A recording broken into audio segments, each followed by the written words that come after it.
दोस्तों, प्यारे देशवासियों, अंतिम घड़ी में आंसू तब आते हैं जब हम अनकहे शब्द, टूटे रिश्ते,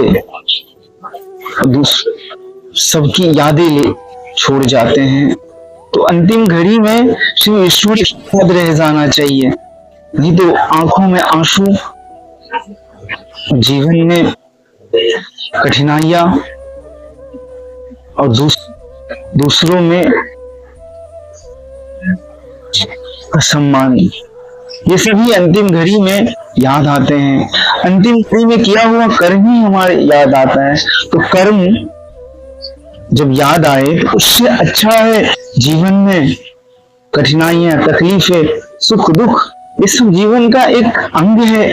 अगर ये सब ना होता तो हम ईश्वर की और हम परमात्मा की वो समझने की कोशिश नहीं करते, हम कौन है इसकी जानने की जिज्ञासा भी नहीं होती। तो अंतिम घड़ी एक दिन आनी है, वो सत्य है।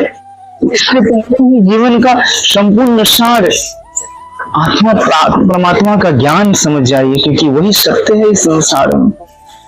जिसने संपूर्ण संसार बनाया, जिसने ये जीवन बनाया, उसके धारण करने की शक्ति है उनके अंदर, वही परमात्मा है। तो सबके अंतर आत्मा के रूप में हर एक हृदय में विराजमान है।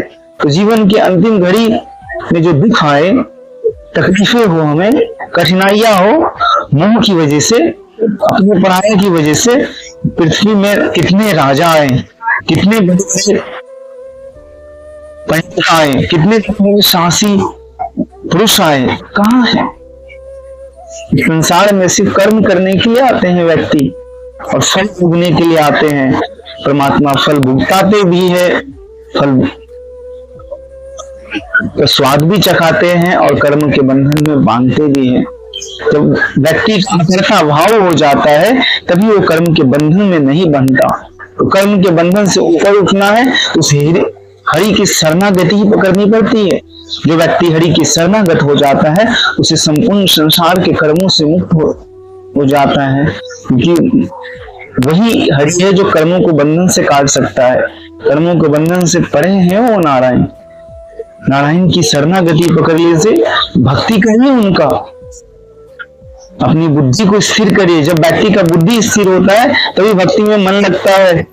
मन तो चंचल है क्योंकि ये संसार से लिया हुआ है। मन अगर चंचल ना होता, इस संसार का ना होता, तो क्या मन की बात हम मानते नहीं। मन चंचल, उसको बुद्धि द्वारा स्थिर करिए और आत्मा का आनंद लीजिए। सुख आत्मा आनंद से प्राप्त होता है, ना कि वस्तु या भोग से। अगर होता तो संपूर्ण प्राणी सुखी हो जाते। कल्याण वस्तु शांतन भोक्तु। शुक्रिया, धन्यवाद।